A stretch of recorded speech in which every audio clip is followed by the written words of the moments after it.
all such food which is sugary or which contains starch or which is sticky. जैसे bakery products या refined carbohydrates जैसे crisps और snacks जैसे crackers होते हैं, या स्टिकी फूड जो कि आपके दांतों के ऊपर चिपका रह जाता है ज़्यादा देर तक. So that is the biggest cause of causing cavities. The bacteria which is present in your mouth जो कैविटी कॉज करता है, उस बैक्टीरिया को ये स्टार्ची और शुगरी फूड बहुत पसंद है. सो वो उस फूड को कंज्यूम करता है and in doing so it produces acid.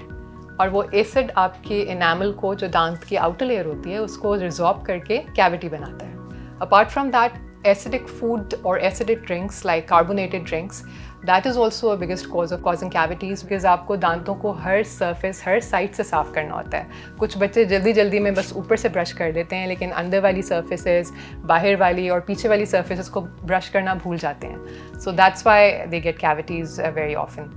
If there is any predisposing factor, for example अगर कोई medical condition है या कुछ लोगों में saliva की production कम होती है, so such kids are also more predisposed to get cavities. बच्चों में एक habitual snacking की habit भी होती है कि वो उनको हर थोड़ी देर बाद कोई मीठी चीज़ या कोई snack खाने की आदत होती है. So habitual snacking से क्या होता है कि आपके मुंह के अंदर acidic environment ज़्यादा produce होता है. So bacteria gets active more frequently and produces more acid in cavities in turn.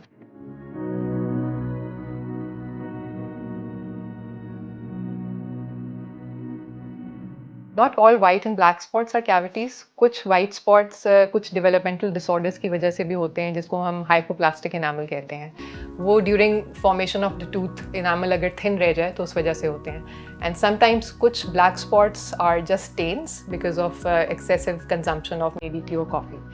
But बहुत सारे white spots or black spots are an indication of cavities or caries as well. White spot basically is an early sign of caries.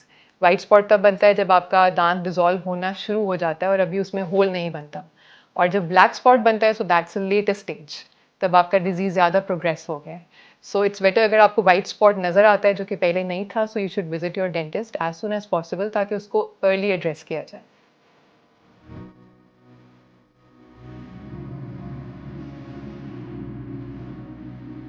So number one is proper frequency and technique of brushing.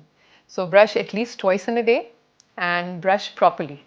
So brushing techniques includes the way you brush your teeth, your movements, which can be circular, to and fro, plus you have to cover all the surfaces. आपने दांतों को अंदर वाली side जो कि अक्सर बच्चे brush करना भूल जाते हैं, उनको ज़रूर कवर करना है.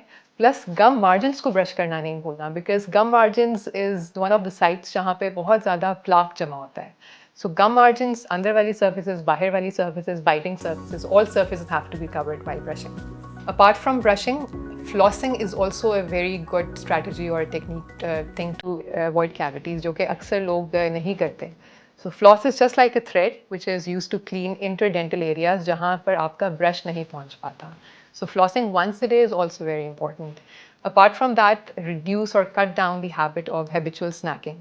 बच्चों को स्पेशली ये कहती हूँ कि आप बेशक चॉकलेट या कैंडीज़ खाएं, लेकिन दिन में एक मरतबा या दो मरतबा और उसके बाद ब्रश कर लें.